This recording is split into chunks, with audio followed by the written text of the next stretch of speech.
Members of the U.S. military who haven't been vaccinated against COVID-19 are starting to face the consequences.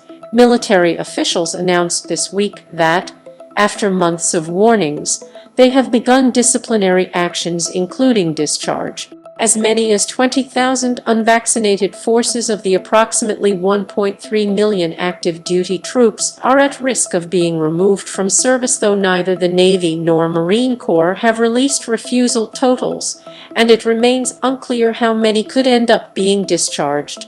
The Navy has already fired one sailor from his command job for refusing to be tested while he pursued an exemption.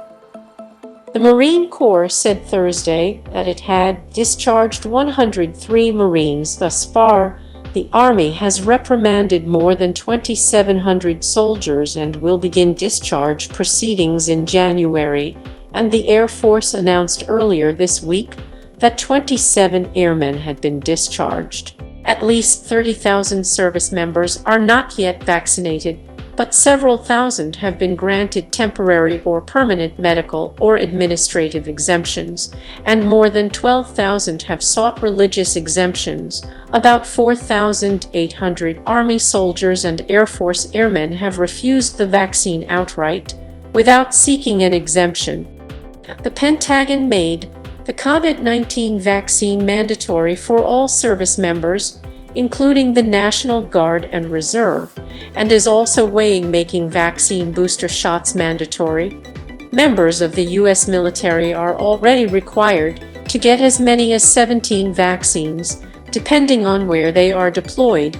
The Army said that 98% of its active duty force had gotten at least one shot. The Marine Corps said 95% of its force had gotten at least one dose.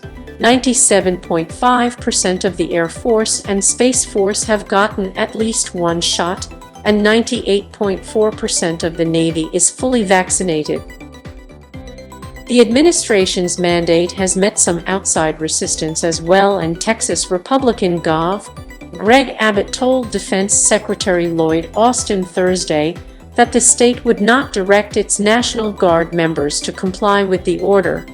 Acting on an order from Oklahoma Republican Gov. Kevin Stitt, the state's adjutant general sent a memo telling Guard troops that they aren't required to get the shot and that no negative administrative or legal action would be taken against them if they refused. Additionally, Republican governors from Wyoming, Alaska, Iowa, Mississippi, and Nebraska have sent a letter to the Pentagon asking the Department of Defense to remove its mandate on Guard members.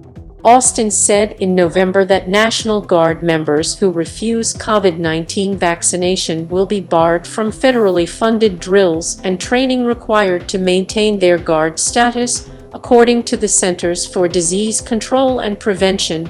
About 72% of the U.S. population age 18 or older has gotten at least one shot.